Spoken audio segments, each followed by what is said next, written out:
Hey guys, welcome back. I just uploaded my first video, so I'm recording this one as it's published. There's again no script, just gonna freestyle this. Welcome back to the train. My name is Ethan. I'll be taking care of you. Go ahead and sit on down. Today's video is going to be about money. And now, before you skip off, let me clarify.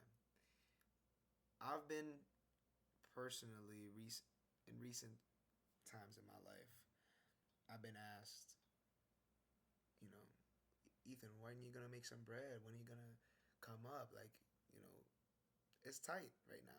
I'm gonna be honest. I'm in a stage where I'm really having to budget and notice how I'm spending my money away. And my family and friends would joke, "Oh, you're broke. You're this. You can't come hang. Blah blah blah." And although it's discerning to hear sometimes, I'm not really taken aback by that. Like, yeah, I'll joke back. Oh yeah, whatever, whatever. But it's okay for now. I'm I'm in a stage where like I just don't care about it. Like I'll get it and I'll spend it and I'll go hang out with my friends. I'll go do fun things. I'll go out and it's not in a way of like, oh wow, you don't appreciate it, that's why you don't have it as much. But it's also like, why have it on such a pedestal? So this is what we're going to talk about is, are you a slave to this essentially made up construct that we have in society to better appreciate our lives in a way of like, we have a better house, we have a better car, we have better clothes, we have better, you see where I'm going? If you become a slave to that, and if you, I think this is what all these gurus are talking about, this 9 to 5 stuff. And I'm not trying to be up here talking about how you gotta lock in, get my course, and it's going to be better because I'm going to tell you how to make bread. Nah. What I am saying though is, you understand the importance of it. You understand what it is to be without it. Therefore, you can appreciate it when you have a lot of it. And here's what I'm saying. Here's where I'm going with it. Dang near every millionaire, billionaire that has ever lived was broke. Elon Musk, for one, I think he lived on people's couches as he was on his come up. We got Bill Gates, we got Mark Zuckerberg, same thing. These, maybe Bill Gates, I don't know that much, but whatever. You get where I'm coming from. These people were broke, and yeah, we can go into the conspiracy. Oh, they may have had extra help because they were able to get into technology space, so they're able to have some funding by some unknown entities, and blah blah blah blah blah. But let's look at it legitimately and literally. Of these people were broke at one point in their lives, and they were able to transition from that way of life into what they are now. I look at that and it says to me that it's a matter of not only luck but also effort. I watched this video a couple days back, and it was, well, I'm blanking on his name. The owner of Apple. Oh my gosh, y'all gonna hate me in the comments, but it's fine.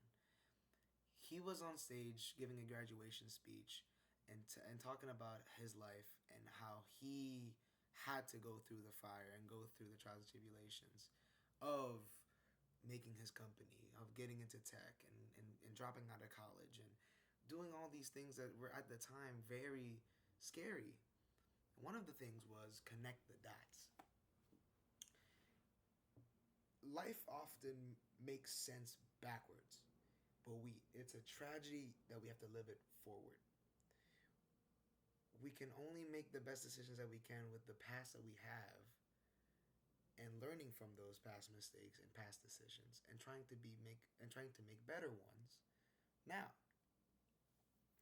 So he was saying, from his decision to drop out of college to get into, making the first Mac, to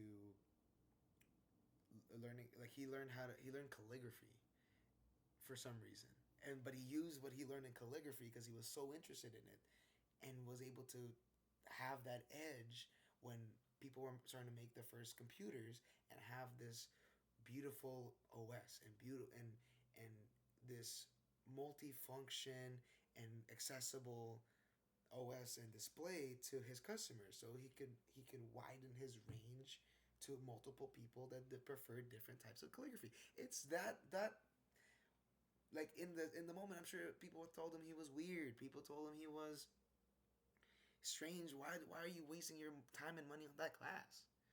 But he was so interested in it. So this is what I'm saying, is that, like, you gotta connect the dots at some point. And this is why I feel like a lot of people talk about reflection so much and prayer so much, is that it isolates you into a phase of being to where you're able to see things so much clearer than if you were to just go about your day, wake up and get after it. So, with that being said, here's a thought experiment.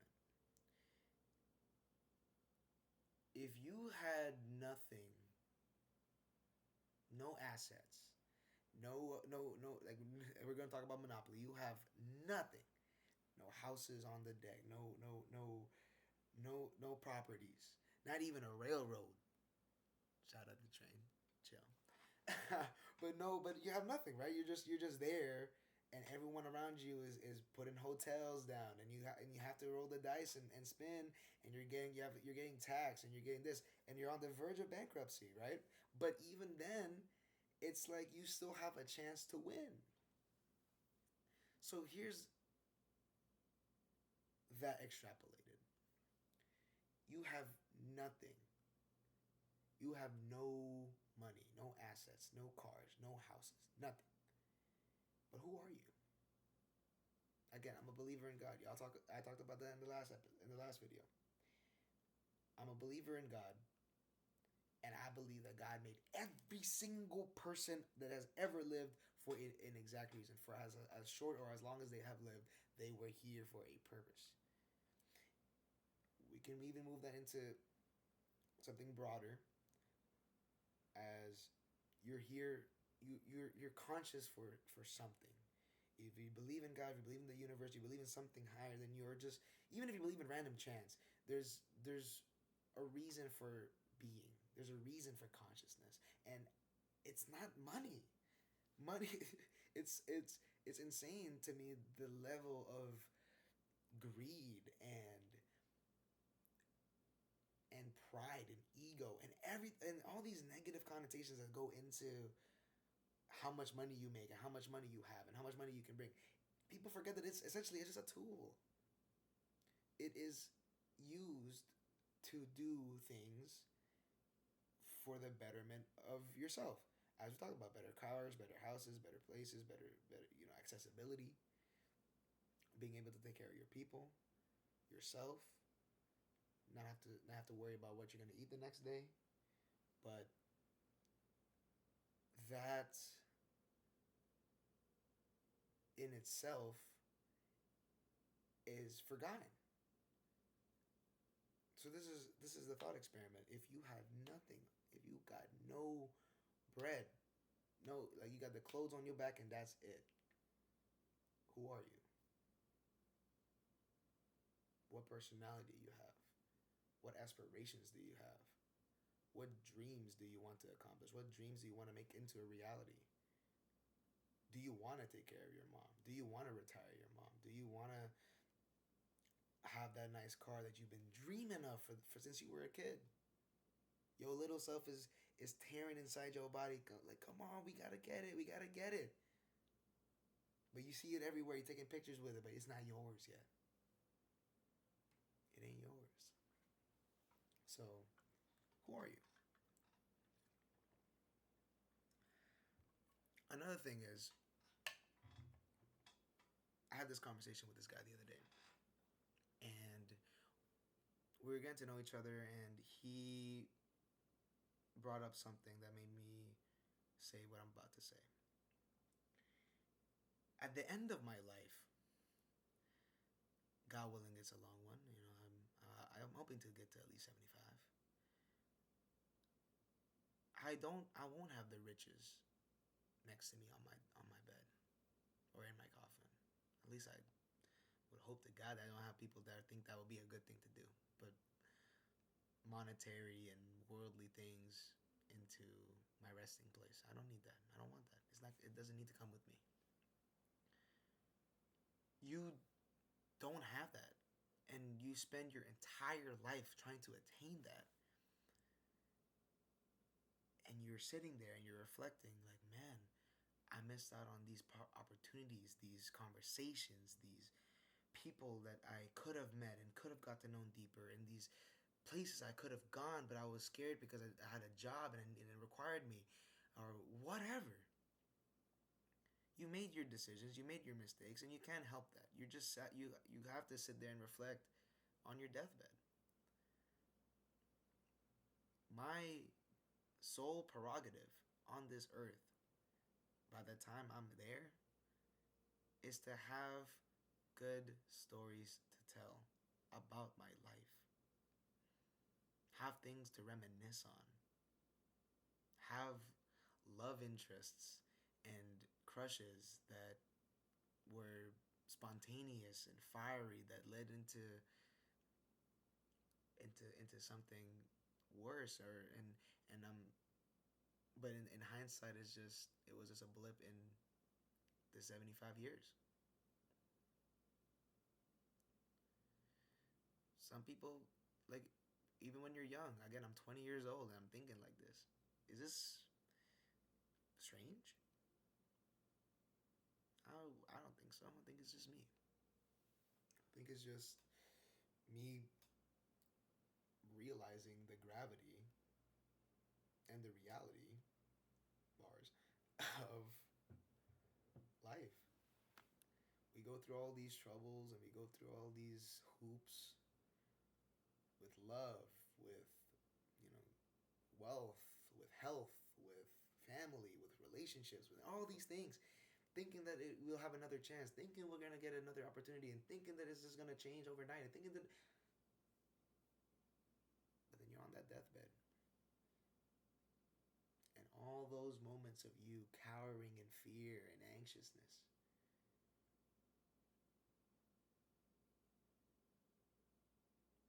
led to meekness, cowardice, and ultimately meant nothing in the long run. So this video is about money. Money isn't just about the paper bill.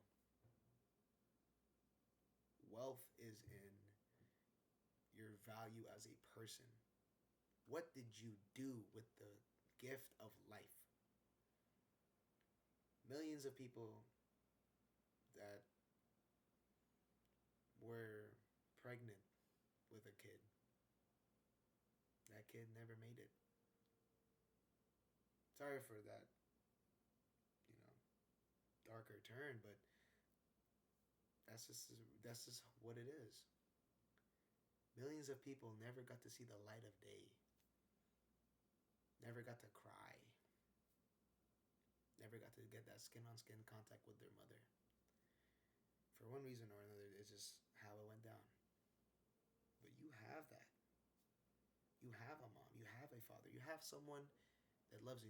Even if you think you don't, you do. You really do. And what you have right now, being able to watch this video on whatever device you're watching this on, is a gift.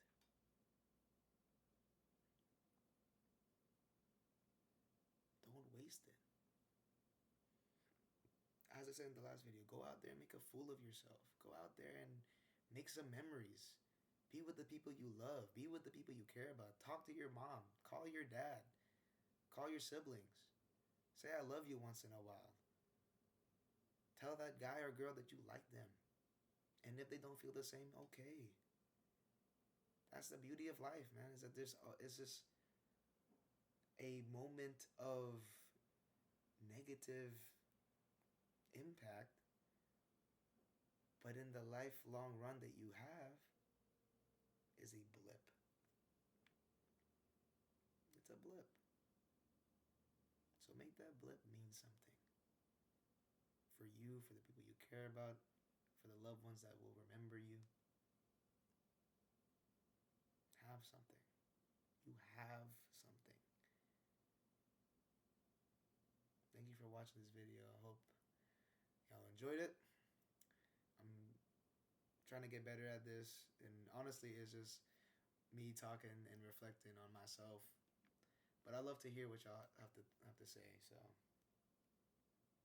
go down, feel free in the comments, and yeah,